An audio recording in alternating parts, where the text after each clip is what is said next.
Do you like mysteries? To wander through the enigmatic mist of the inexplicable? Great. I'm Murk, and here you'll find what you're looking for. Welcome to my domains. The truth dissolves into the mist.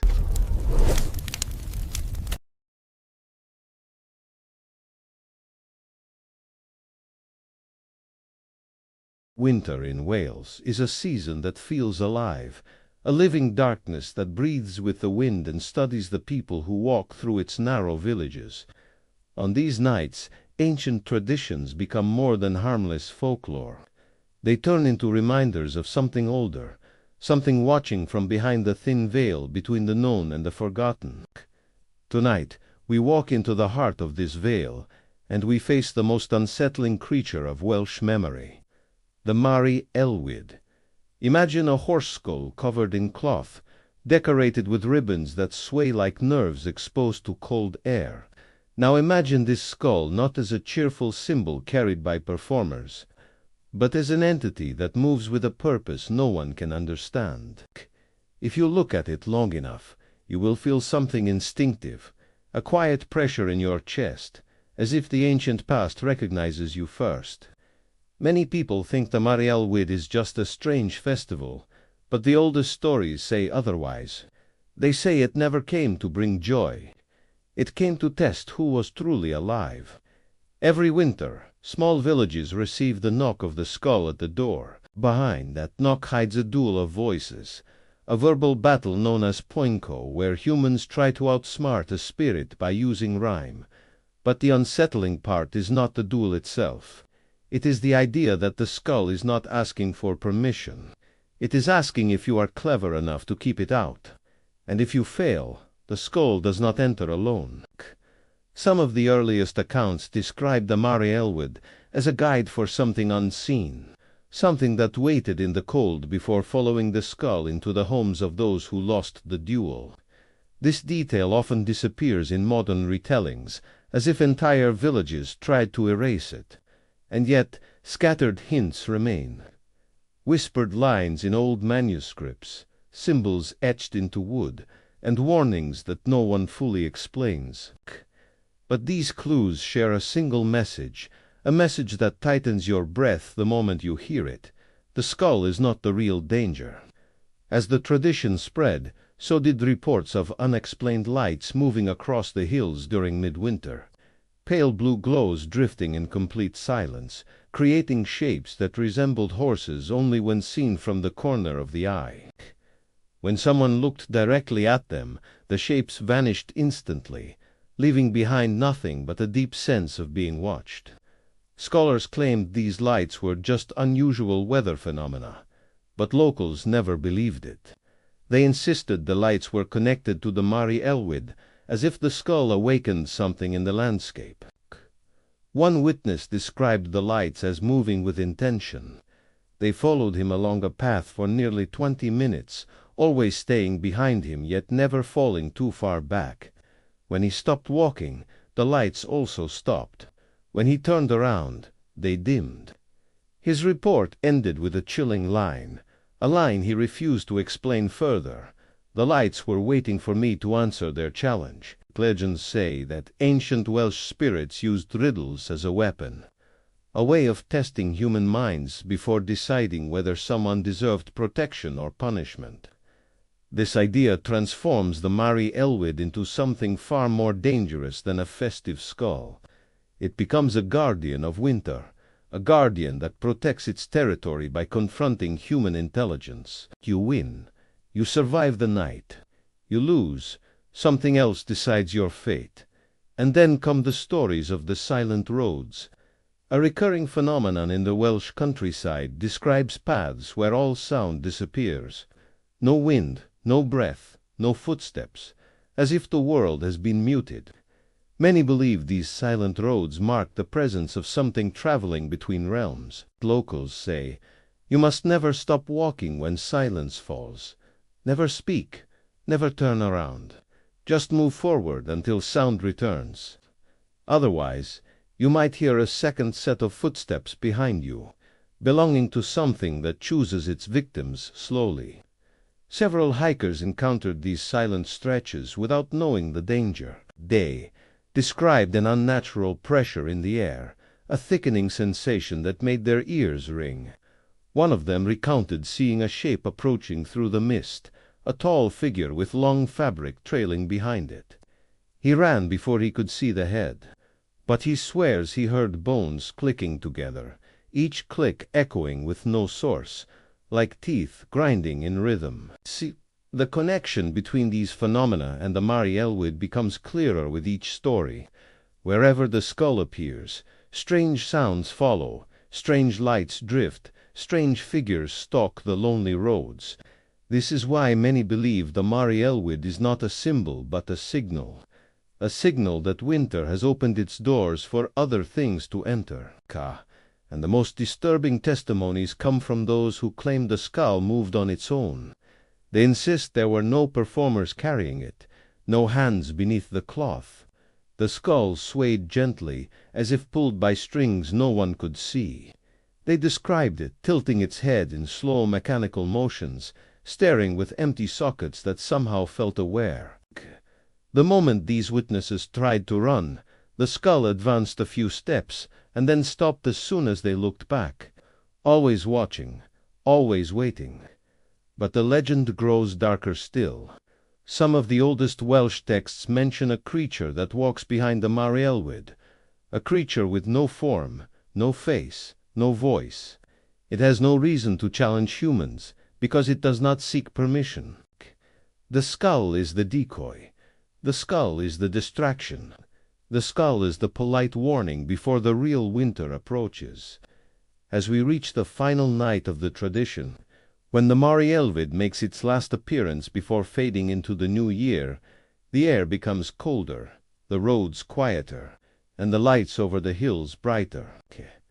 It is said that if you stare too long at the skull on this night, you will feel something brush past your shoulder, as if another presence just arrived behind you. A presence not interested in duels, verses, or tradition. A presence that wants something far more valuable, your fear.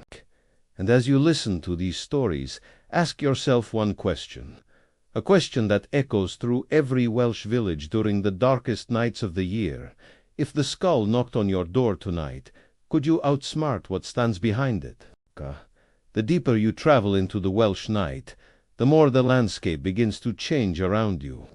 The trees seem to lean inward, shadows thicken at the edges of your vision, and distant sounds feel delayed, as if the world is listening before it answers. This is where the second phenomenon emerges, a haunting presence that many call the shadow choir. Witnesses describe hearing faint singing carried by the winter wind, layered voices echoing in unfamiliar harmonies. The melodies never sound human, yet they resemble something human enough to make your instincts react. The voices shift pitch slowly, rising and falling with the rhythm of footsteps that no one can see. Locals insist the shadow choir follows travelers who walk the countryside alone at night, as if studying their reactions. Those who ignore the voices usually reach home safely. Those who stop and listen say the voices begin to whisper their names.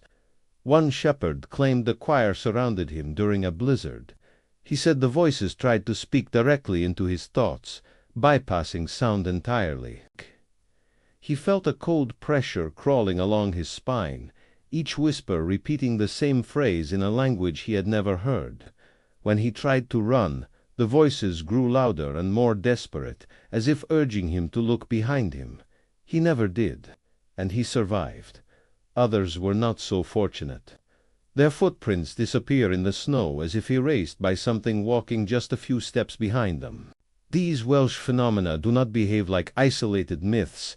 They behave like interconnected forces that respond to human presence.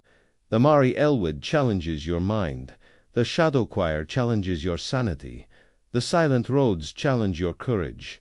Each one tests a different part of what makes you human.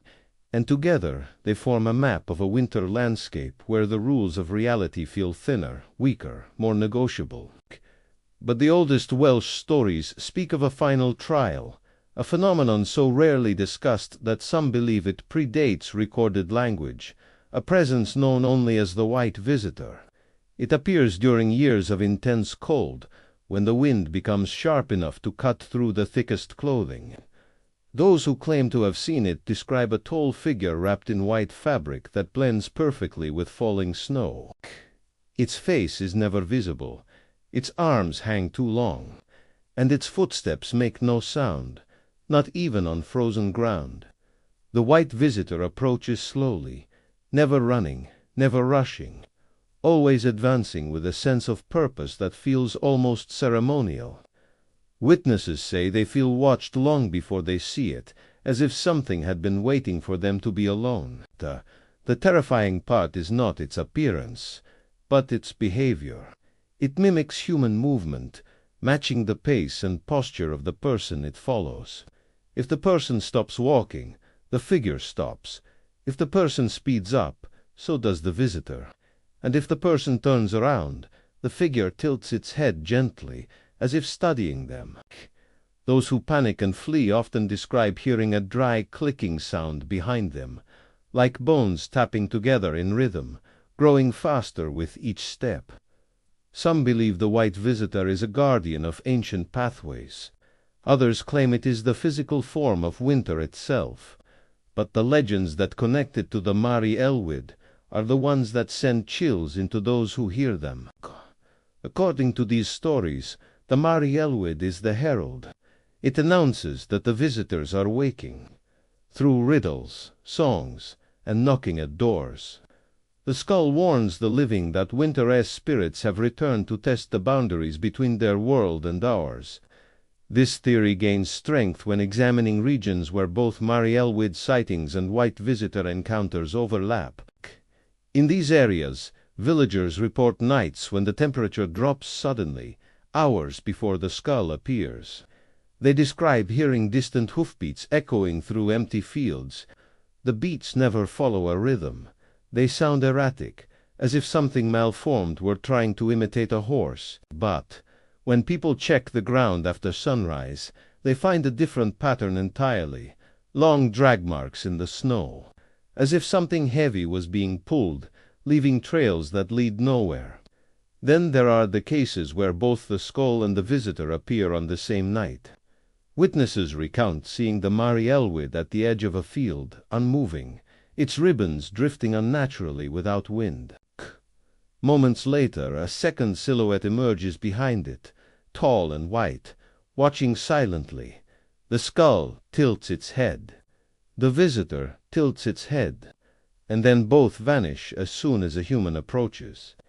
These stories raise an unsettling possibility, one that historians and skeptics refuse to address.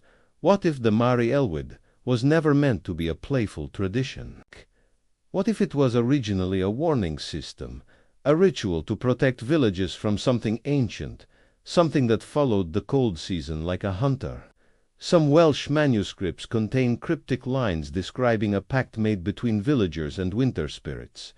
The pact required humans to acknowledge the presence of the Mari Lwyd, to challenge it with wit, to prove their awareness. Because those who failed to confront the skull were considered unprepared.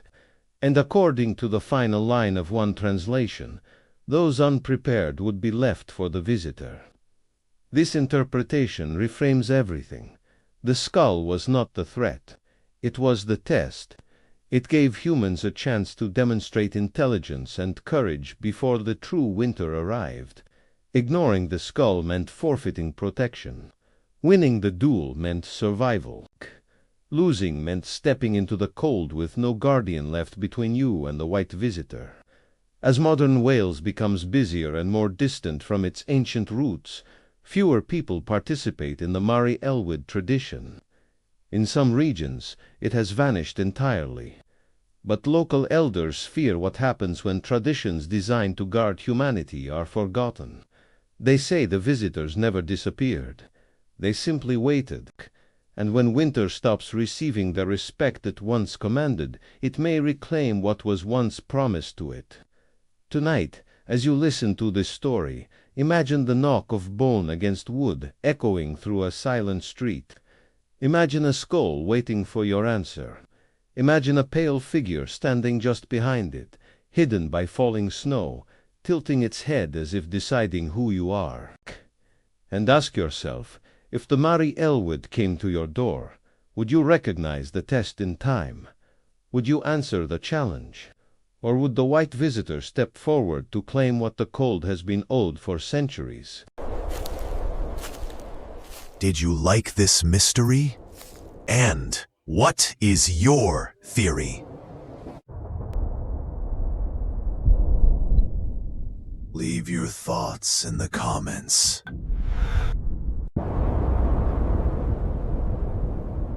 And if you enjoyed it, then like and share. I'm Murk, and I'll be waiting for you in the next mystery.